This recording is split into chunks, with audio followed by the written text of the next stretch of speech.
Ecce Homo.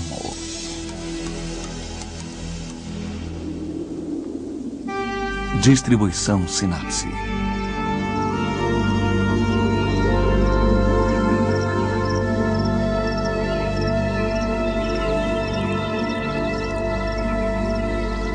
Guerra. Versão brasileira. Áudio News. Desde o final da Segunda Guerra Mundial, a humanidade não conheceu um único dia de paz. Em diversas regiões da Terra, conflitos entre nações, guerras santas e civis fizeram milhões de vítimas. Por que existem tantas guerras?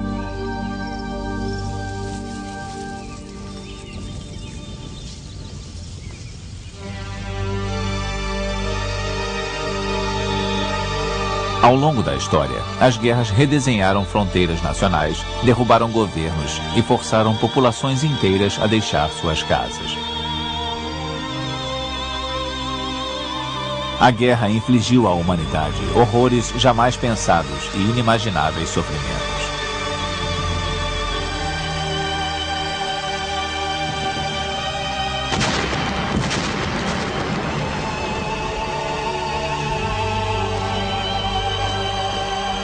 Mesmo hoje em dia, quase todas as nações do mundo mantêm um exército. Mais de 22 milhões de pessoas estão envolvidas na defesa de seus países ou em vários conflitos eclodindo ao redor do planeta.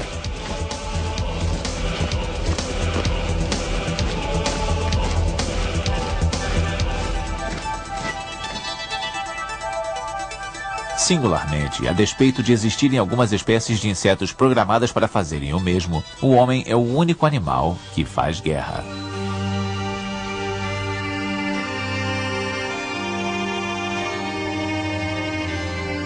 E ainda existem armas espalhadas pela natureza.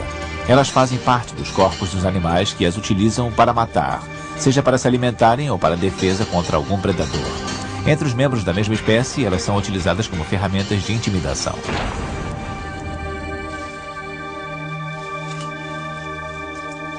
Com as nossas inexpressivas unhas e dentes, nós somos um dos poucos animais que não possui armas naturais.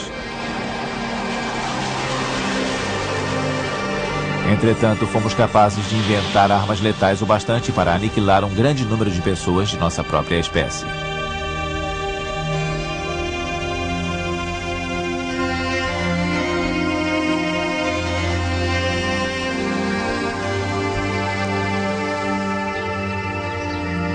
Hoje em dia, países membros das Nações Unidas tentam resolver suas diferenças através da diplomacia.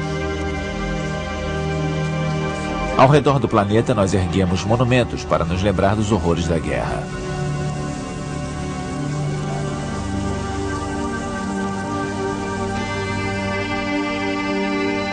E ainda assim, a humanidade continua se massacrando mutuamente.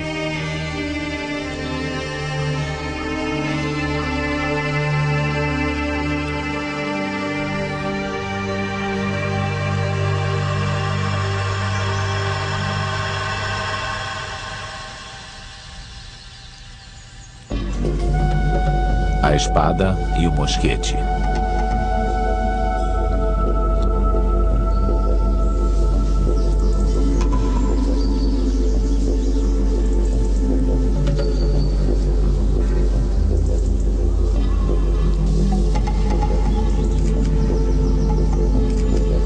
No alvorecer da humanidade, não tínhamos territórios ou propriedades para defender, então não havia motivo para fazermos a guerra.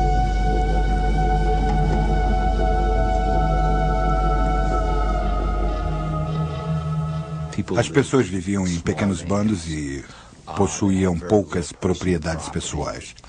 O território não tinha nenhum significado específico para eles, porque todos estavam muito ligados à sua subsistência, perseguindo as manadas de animais ou se aproveitando do extrativismo vegetal em diferentes partes da Terra.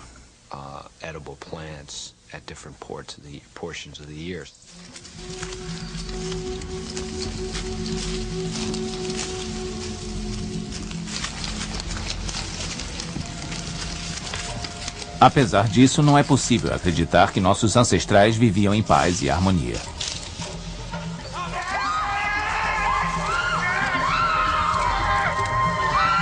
Eles lutavam entre si para ter acesso aos reservatórios de água e também por mulheres, pois sem elas não poderiam se reproduzir.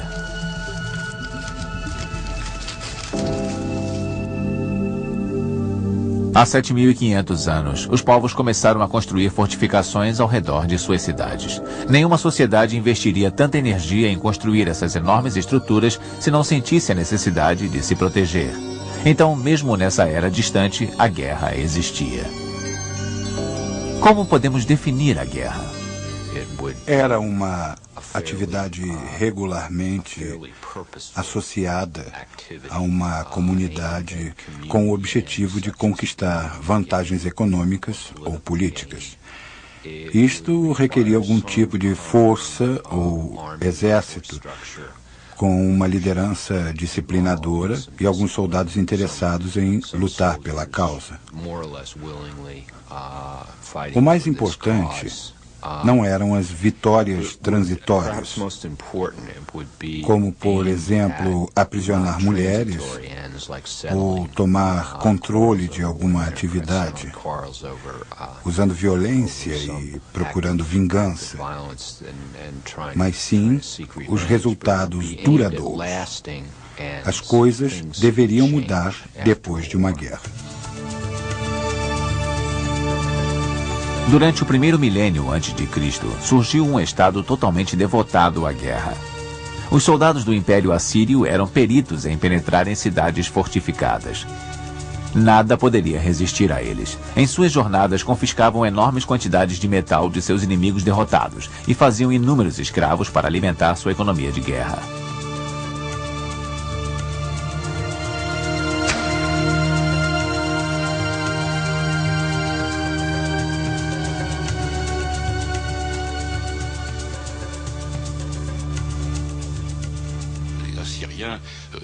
Os assírios tomaram o controle utilizando a intimidação, incluindo desenhos de torturas que seriam infligidas aos seus inimigos. Não havia receio em usar a tortura, mas eles primeiro ilustravam as mesmas em desenhos e utilizavam maciçamente a propaganda, eu diria, me apropriando de um termo atual, para aplicar aquele período. Mas eles dissuadiam seus inimigos, se mostrando extremamente cruéis. Os assírios construíram um dos maiores impérios da história. Isso incluía o Egito e se estendia até o Golfo Pérsico.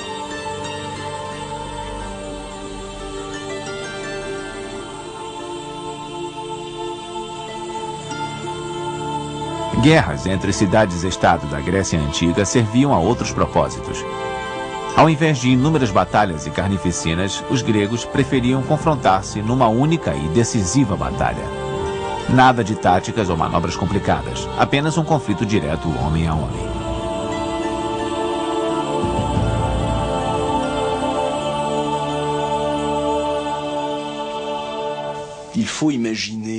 Imagine um enorme campo de rugby sob um sol escaldante com os homens vestindo 35 quilos de bronze. Capacete, colete, escudo, uma lança pesada e difícil de manejar. O capacete protegia o rosto muito bem, mas reduzia o campo de visão dos soldados. Eles só podiam olhar para frente.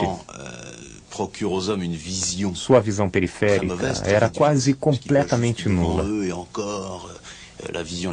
Eles se perfilavam numa formação chamada falange.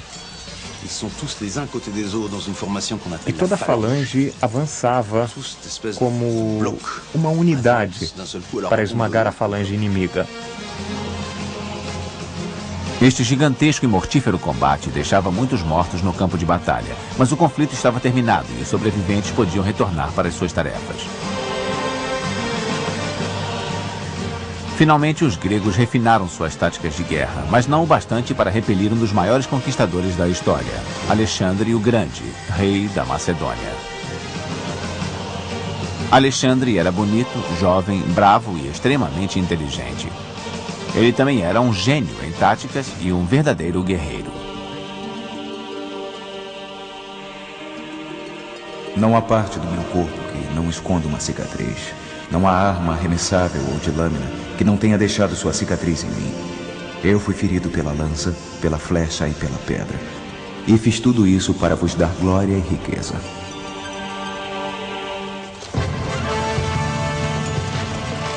É por causa de sua habilidade em provocar o entusiasmo de suas tropas que os maiores líderes podem convencer os homens a irem para a guerra. Foi assim que Júlio César liderou seus soldados aos limites do mundo ocidental. O exército romano pode ter sido o melhor exército de infantaria da história. Isto combinando 3 elementos: ferocidade, habilidade e logística. Ferocidade, tanto quanto qualquer coisa ligada à natureza dos romanos, do povo romano.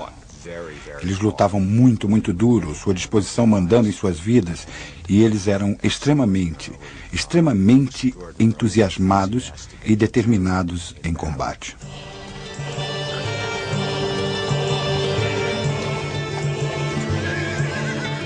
Na Idade Média foi inventado um objeto muito simples e a natureza dos combates mudou radicalmente.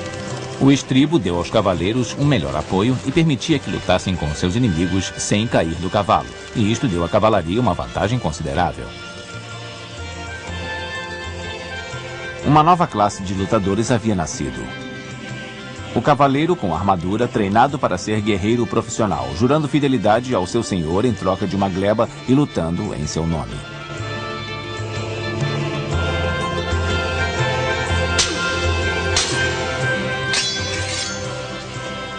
No século XI, em nome de Cristo, estes homens foram enviados para retomar a cidade sagrada de Jerusalém dos muçulmanos.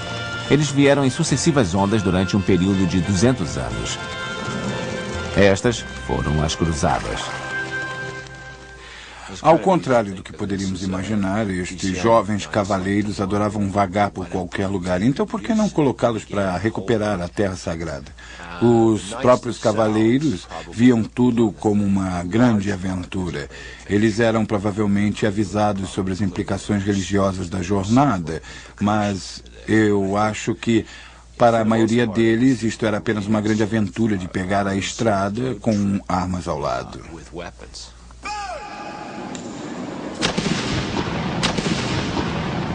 A invenção da arma de fogo anunciou o fim da cavalaria medieval. Elas demandavam menos treinamento e permitiam aos soldados matar à distância, evitando o combate corpo a corpo. Nós imaginamos uma lâmina penetrando o corpo humano exatamente como se fosse uma faca na manteiga, mas isso não é verdade. Perdoem-me pelos detalhes sórdidos, mas não é uma tarefa fácil pegar uma lâmina que você está segurando numa distância de um braço e enfiá-la num corpo humano. Corpos são resistentes e você não pode fatiá-los como manteiga. É um trabalho duro. Você precisa se esforçar e dentro do corpo sua lâmina pode encontrar ossos e tudo mais. Você sente as vibrações em seu braço.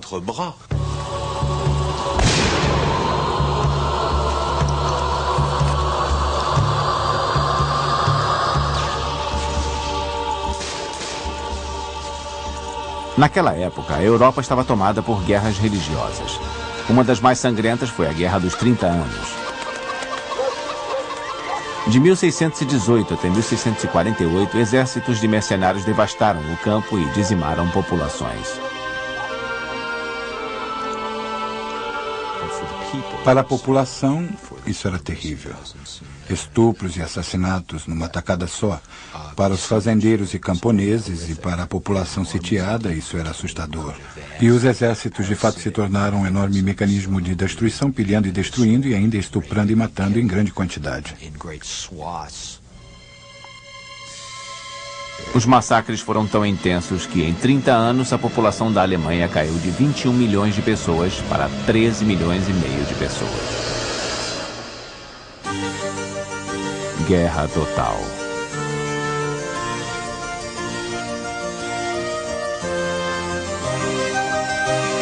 Uma nova forma de guerra apareceu no século XVII.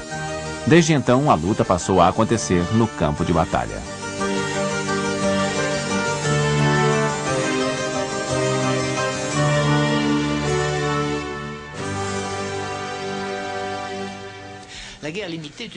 Guerra limitada é uma antiga expressão criada no século XVIII, quando os príncipes europeus iam para o campo de batalha e se envolviam diretamente no conflito com um número limitado de soldados e lutavam para tentar resolver o que não haviam conseguido com diplomacia. Eles lutavam durante um tempo limitado e o vitorioso conquistava os benefícios diplomáticos, ficando em paz até a próxima guerra. Então esta era uma guerra bastante limitada. Limitada pelo número de soldados, pelo alcance da batalha, apesar de sua letalidade, e, de certa forma, por uma limitação geográfica.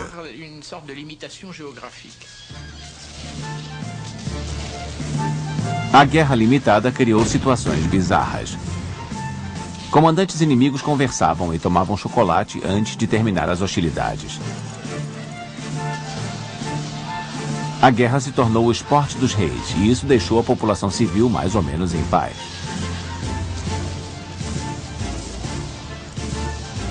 No final do século XVIII, a Revolução Francesa colocou um fim na cortesia como parte da arte da guerra.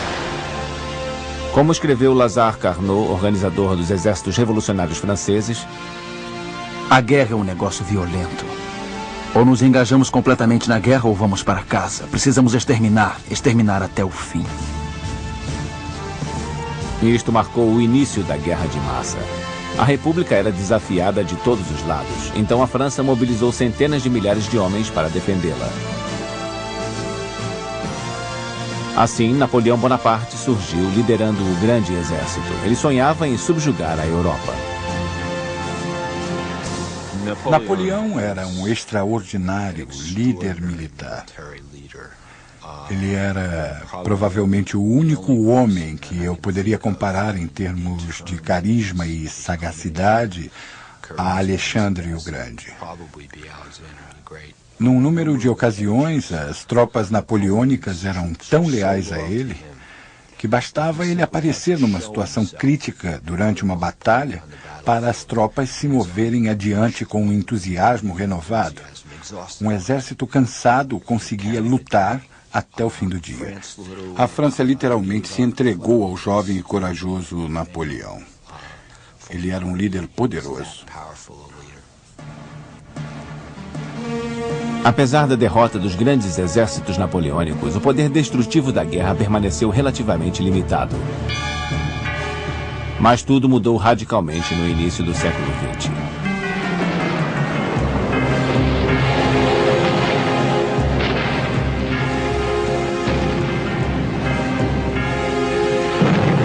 Foi quando eclodiu a Primeira Guerra Mundial. Nunca tantas nações estiveram envolvidas no mesmo conflito.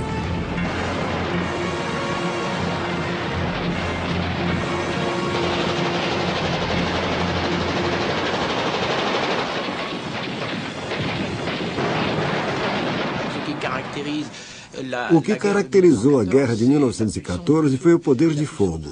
Poder de fogo não depende apenas da qualidade das armas e do poder dos explosivos, mas também da quantidade.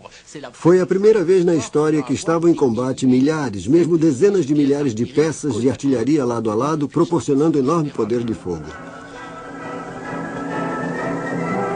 3 novidades técnicas deram à Primeira Guerra Mundial uma face totalmente nova. O motor, inventado no século XIX, permitiu o transporte estratégico. O primeiro avião de guerra surgiu e foram usados mais e mais durante o conflito.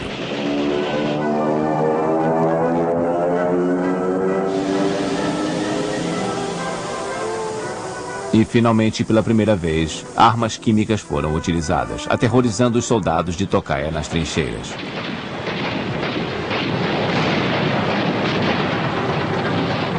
Os soldados se encontravam diante de um inferno jamais imaginado.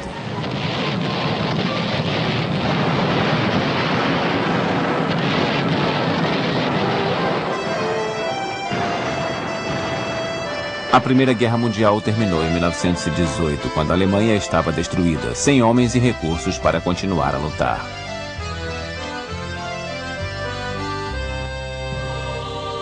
Para vencedores e derrotados, as perdas foram consideráveis.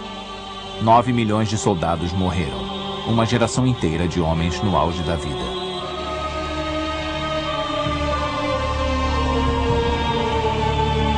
Isso sem contar os milhões de feridos, marcados para o resto da vida pelos horrores da guerra. Quando eu era criança, convivi com mutilados, principalmente com aqueles cujas faces estavam desfiguradas. Uma criança fica marcada quando convive com pessoas assim, principalmente aqueles cujo rosto ficou completamente destruído.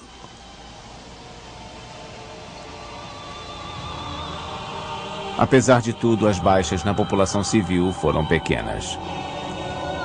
Mas as coisas foram diferentes na Segunda Guerra Mundial.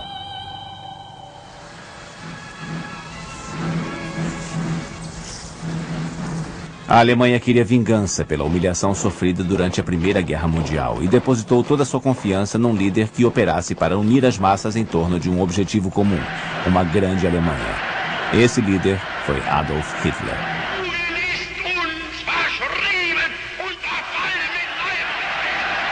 Hitler tinha o mesmo tipo de carisma que pode ser atribuído aos maiores líderes políticos e militares. O problema é que ele usava esse carisma num outro contexto.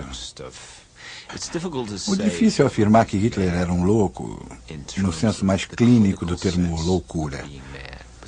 Mas com certeza as ideias dele eram loucas e continham em si uma maldade incalculável. Sendo assim, Hitler tinha o dom de ser carismático e o usou da pior forma imaginável. Hitler não queria soldados comuns. Ele tentou criar verdadeiros super-homens e prometeu-lhes entregar o mundo numa bandeja de prata. Cada soldado alemão que partia para lutar no fronte russo levava no bolso a escritura que lhe daria direito, depois da vitória, a um terreno. Ele não ganharia só um pedaço das terras soviéticas, mas também poderia dispor de escravos. O plano dos nazistas era transformar todos os povos soviéticos, russos, ucranianos, bielorrussos, armênios e todos os outros, em escravos para arar as terras dos senhores alemães.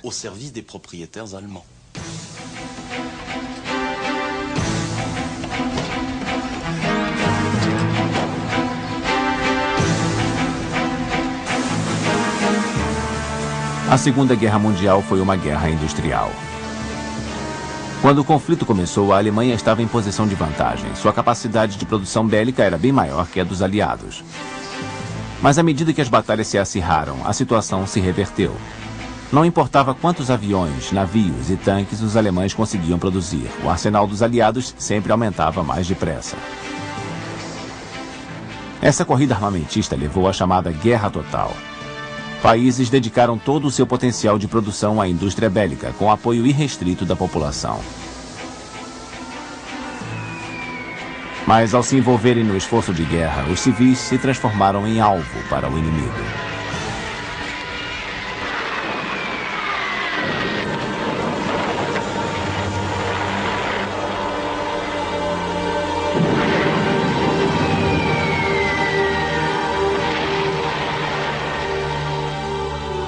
A Segunda Guerra Mundial ceifou 50 milhões de vidas.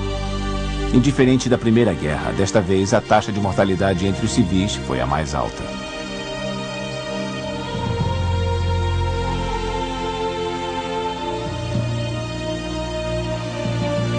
A Alemanha se rendeu em maio de 1945.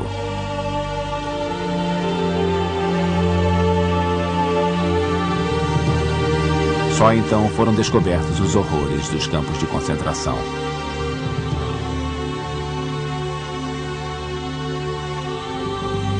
Três meses mais tarde, terminou a guerra no Pacífico com uma visão do apocalipse.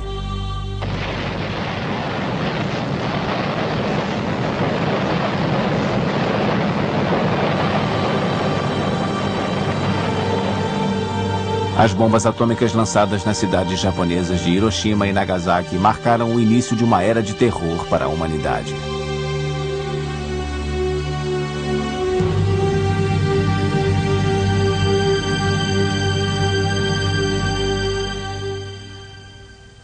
A maior ironia na história do desenvolvimento das armas modernas é o fato de o objetivo desse desenvolvimento, ao menos nos exércitos democráticos, ser a criação de armas que não fossem necessariamente mais eficazes e sim mais fáceis de usar. Mas o grande resultado desse processo foi a criação de armas cada vez mais letais, até chegar ao último estágio das armas nucleares, que são armas impossíveis de serem usadas, a menos que se queira um suicídio em massa. Depois de 1945, o mundo foi dividido entre duas grandes potências, os Estados Unidos e a União Soviética. Na corrida pelo armamento nuclear, os dois países, que já haviam sido aliados, deram início à Guerra Fria.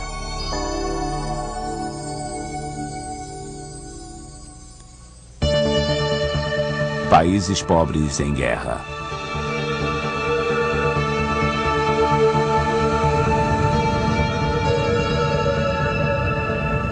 Durante a Guerra Fria, os Estados Unidos e seus aliados acumularam milhares de mísseis nucleares, numa quantidade suficiente para aniquilar diversas vezes a União Soviética. Os soviéticos, por sua vez, desenvolveram um arsenal suficiente para fazer o mesmo com os Estados Unidos. Diante dessas condições, uma espécie de equilíbrio aterrorizante passou a ser mantido entre o bloco oriental e o ocidental. Desde a década de 70, a maioria das potências militares vem assinando tratados para limitar e até mesmo reduzir o seu arsenal atômico. Hoje são os países em desenvolvimento que têm usado armas nucleares para fortalecer a sua posição estratégica em relação aos seus vizinhos. E eles insistem em fazer isso apesar das ameaças de sanções econômicas.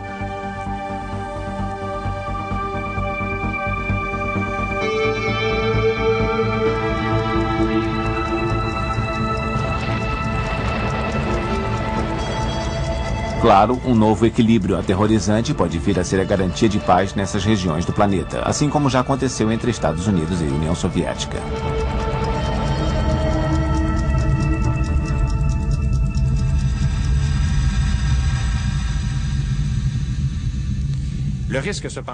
Existe um risco nessa tese que podemos chamar de contratese ou antítese, e é o seguinte. Na tensão entre Estados Unidos e União Soviética não havia motivações viscerais, religiosas, étnicas ou mesmo políticas para iniciar um conflito. Era uma oposição motivada por razões geopolíticas e não por questões fundamentais. Entre a Índia e o Paquistão, o Irã e o Iraque, ou Israel e os países vizinhos, três locais onde tem havido conflitos verdadeiros com milhares de vítimas, será que podemos aplicar os mesmos princípios da estratégia nuclear da Guerra Fria? Infelizmente, ninguém tem uma resposta exata, embora o futuro da humanidade dependa dessa resposta.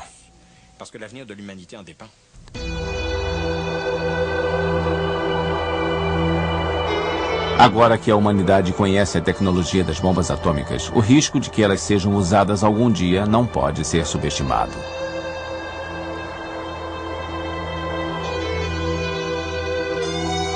Mas uma coisa é certa. Sob um ponto de vista estratégico, a viabilidade de usar armas nucleares é praticamente nula. Como elas poderiam distinguir entre inimigos e aliados e destruir um sem dizimar o outro?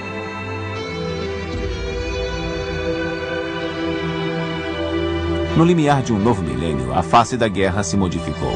Ao invés de colocar nação contra nação, é cada vez mais comum vermos guerras entre facções rivais dentro de um mesmo país.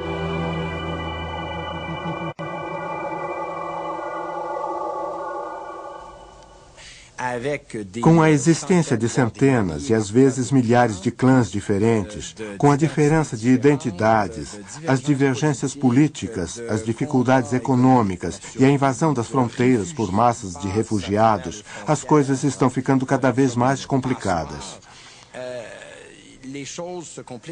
Certos estados chegam a perder completamente o controle sobre sua população e suas fronteiras.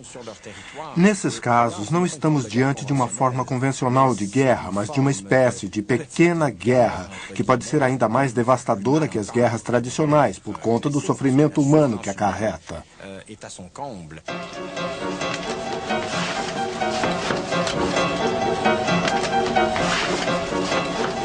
As disputas são locais.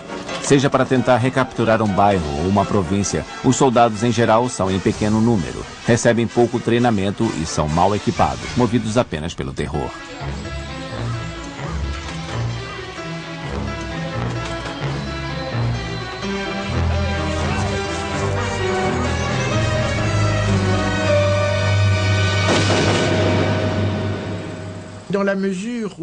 À medida que novos estados surgem ou se desintegram pela incapacidade de manter suas funções, a manutenção da ordem e do cumprimento das leis, vemos aparecerem os conflitos internos, a luta entre facções.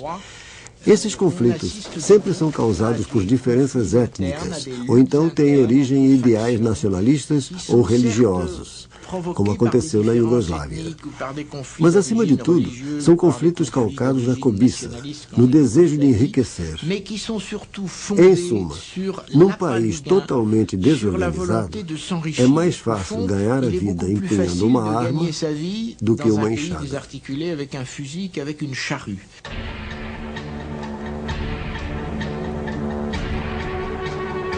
Nos países mais pobres, as guerras são travadas pelos motivos mais antigos de que se tem conhecimento. Nesses países, vemos um ressurgimento até mesmo de violentos embates homem a homem com o uso de facas. Não se faz mais distinção entre civis e militares.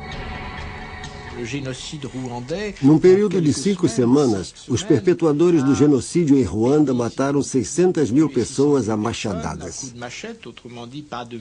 Não se trata de uma tática revolucionária, mas é uma maneira surpreendentemente barata e eficaz de exterminar um povo.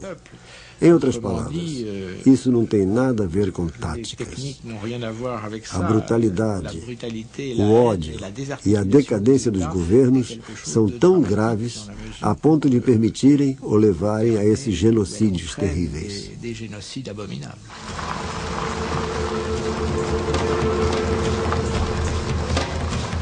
Em países em que direitos são violados, a pobreza é endêmica e parece não haver esperanças. O apelo das armas pode ser muito sedutor.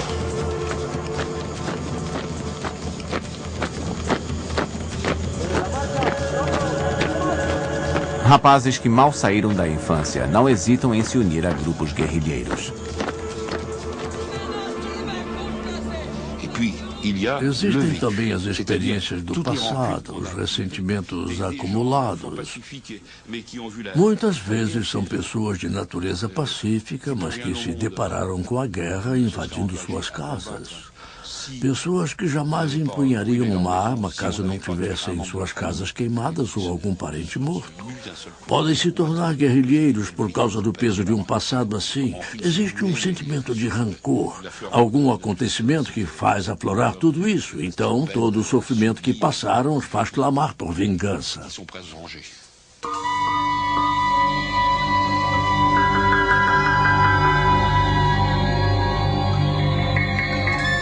Desde a Segunda Guerra Mundial, os conflitos que irromperam no mundo inteiro já mataram mais de 20 milhões de pessoas.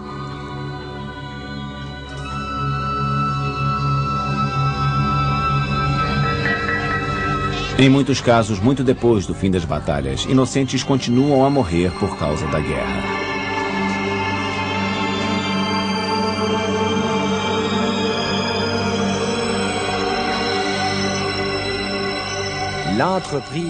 Precisamos aperfeiçoar as medidas políticas e técnicas para desativar as minas, porque o número de vítimas entre adultos e crianças é inacreditável. Em alguns países de terceiro mundo, não existe um só campo ou pedaço de terra livre das minas.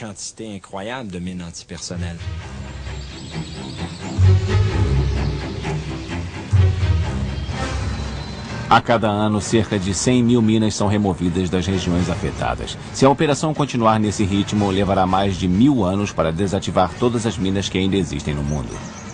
E isso se não forem colocadas mais delas. Mas a cada ano, milhares de novas minas são enterradas nas regiões onde existe guerra.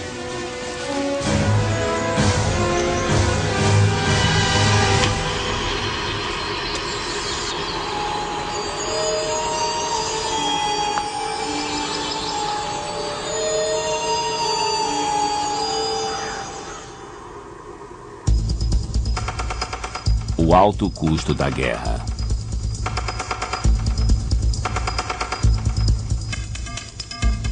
Em 1991, quando estourou a Guerra do Golfo, muita gente teve a impressão de estar assistindo a um grande videogame transmitido ao vivo pela televisão.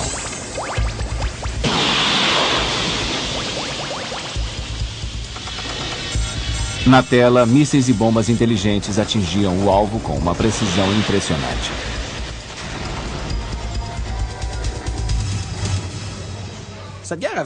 Essa guerra deixou as pessoas com a impressão de que a guerra poderia ser uma operação limpa, precisa e, acima de tudo, sem nenhuma perda para quem ataca. Isso é verdade até um certo ponto, mas não inteiramente. Podem ser lançadas bombas inteligentes, mas quando uma bomba explode, seja ela inteligente ou não, ela mata pessoas.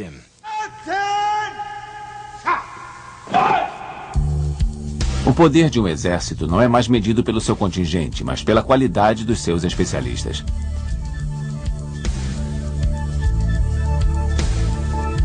Formados em informática ou engenharia, os soldados operam um arsenal cada vez mais sofisticado. Na guerra contra o Iraque, a menina dos olhos da Força Aérea Americana era o bombardeiro invisível F-117.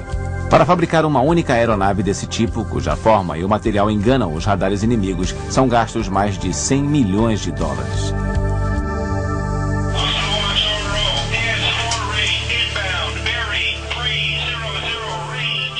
Todas essas armas de alta tecnologia são usadas raramente.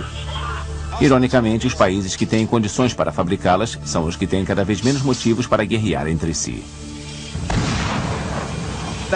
O que é democracia? Dentro de um país, é a possibilidade de se recorrer à lei para apaziguar conflitos. Mas em escala mundial, é poder recorrer a leis internacionais para apaziguar desavenças entre nações. A democracia é o fim da guerra entre países. Ela se parece com a afirmação que o filósofo alemão Immanuel Kant fez no século XVIII em seu projeto para a paz duradoura.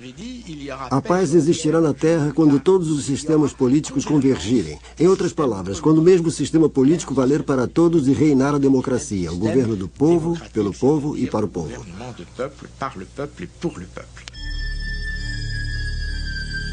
Nos países democráticos, a legitimidade dos conflitos armados tem sido cada vez mais contestada.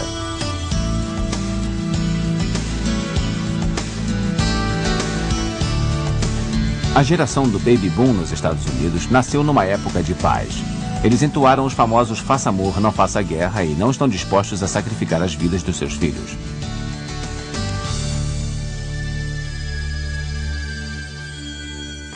Provavelmente, em alguma instância, isso está ligado ao fato de as famílias serem bem menores. As pessoas têm menos filhos, dão mais valor a cada um deles e investem mais em cada criança.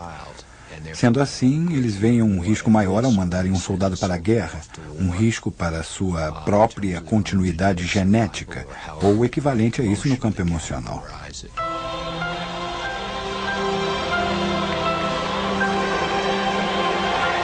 Podemos ter a esperança de ver o fim da guerra? O fim de todas as guerras? Eu acho que sempre haverá guerras, embora a forma possa mudar. No contexto da Primeira Guerra, por exemplo, de 1914 a 1918, quando a luta se dava entre milhões de soldados separados por milhares de quilômetros de trincheiras, seria impossível prever as matanças de civis que aconteceriam mais tarde na Bósnia, em Ruanda e em tantos outros lugares.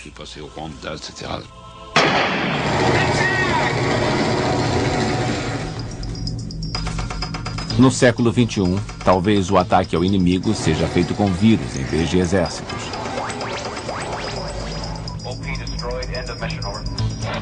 E não estamos falando de guerras biológicas, mas de uma guerra cibernética com vírus de computador. Vamos supor que um país decida atacar um de seus vizinhos, por exemplo. Um vírus implantado previamente no sistema de computador do agressor é ativado.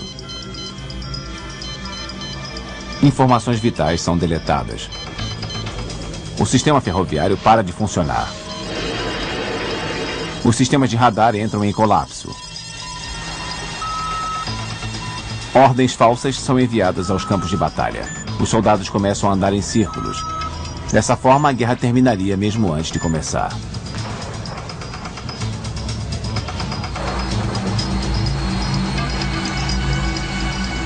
Mas armas de alta tecnologia, sejam bombas inteligentes ou vírus de computador, nunca vão acabar com o conflito direto, com a violência e com as mortes.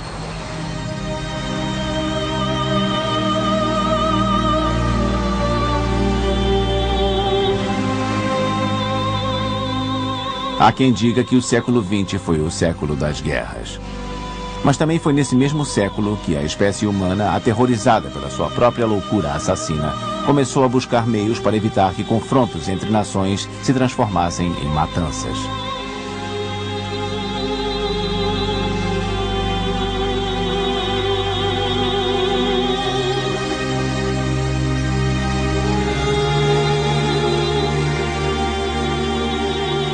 Foi esse espírito que levou à criação da Organização das Nações Unidas. Um dos pontos fundamentais da Declaração das Nações Unidas é a proibição de se declarar guerras, exceto em legítima defesa. O direito à legítima defesa é reconhecido, mas nenhum país tem mais o direito de atacar deliberadamente um país vizinho. E se o fizer, terá de arcar com as devidas sanções. Mas os conflitos da atualidade não explodem mais entre nações, e sim dentro de um mesmo Estado. Confrontos desse tipo são chamados de guerras esquecidas. As grandes potências, que não compreendem as motivações mais profundas de tais conflitos e têm armas exageradamente potentes para apaziguá-los, hesitam em tomar uma atitude por medo de serem acusadas de interferência indevida.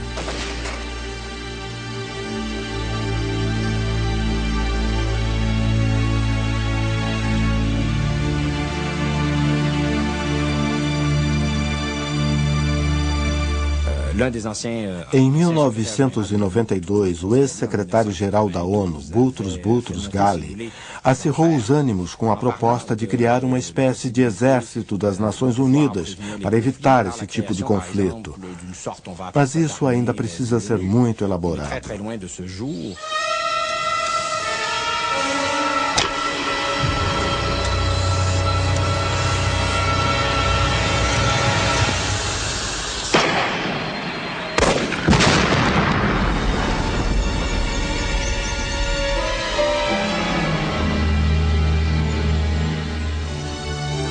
Guerra ou paz?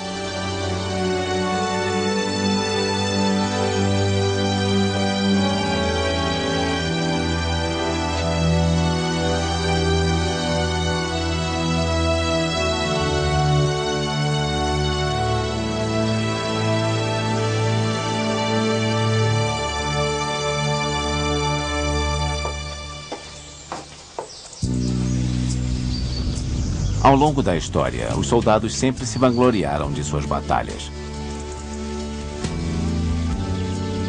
Hoje, cada vez mais, eles são encorajados a desempenhar novos papéis.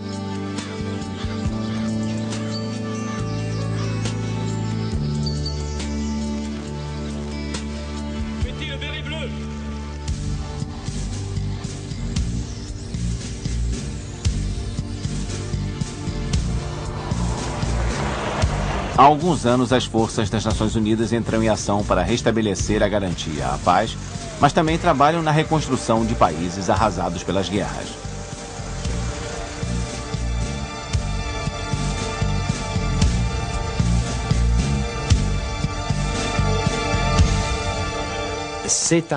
Esse tipo de missão já indica mudanças radicais nas ações pela paz. E, na minha opinião, isso corresponde a uma redefinição nos padrões para a intervenção internacional. Está surgindo uma espécie de sociedade civil internacional, e ela exige muito mais dos governos e organizações de todos os tipos, de cunho político ou humanitário, para que evitem e neutralizem os conflitos e guerras que essa sociedade civil considera cada vez menos aceitáveis.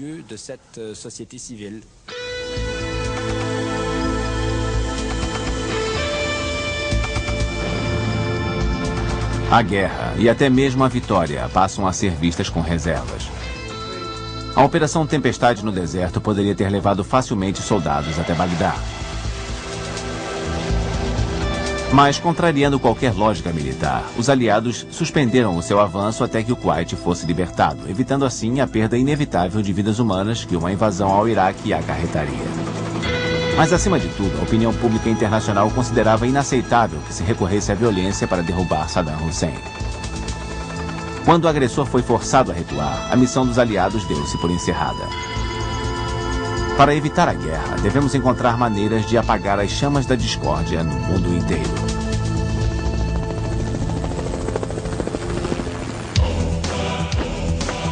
Se o homem não se modificar radicalmente, será possível existir a paz? Depois de milhares de anos de conflitos sangrentos, fica difícil acreditar que as pessoas deixarão de lado as armas como uma maneira de resolver suas diferenças.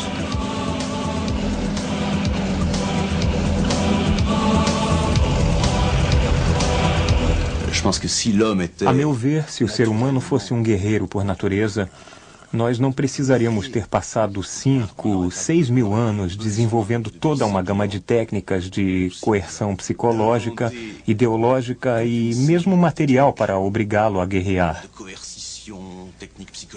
E não apenas isso, mas também técnicas para que, chegando no campo de batalha, diante de tanto horror e tanto perigo, o homem não se rendesse ao seu instinto mais básico e fugisse do terror.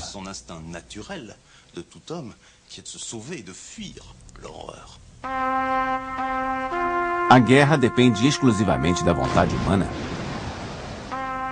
Há quem acredite que as guerras ocasionais cumprem uma função no controle do crescimento populacional.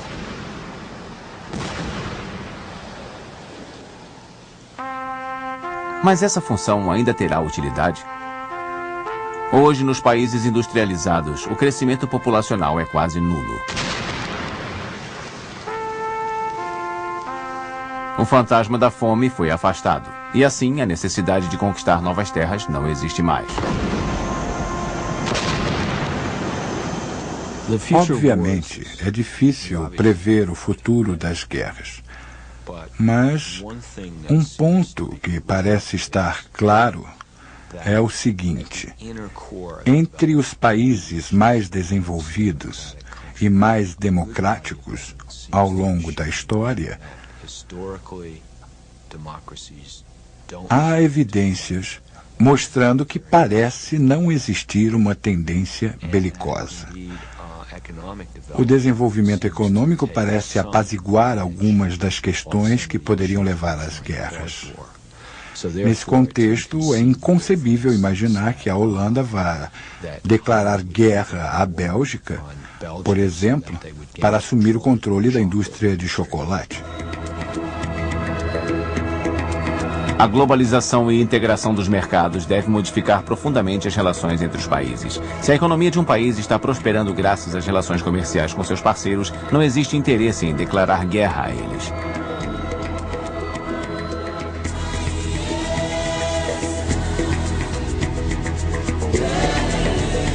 Mas ainda há muitos países excluídos da partilha das riquezas mundiais.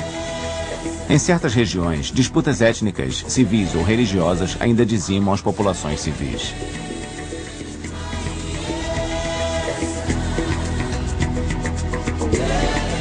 Existem 3 condições essenciais para a manutenção da paz: prosperidade econômica, democracia para todos os povos e o fim da noção que associa o tamanho do território ao poder de um país.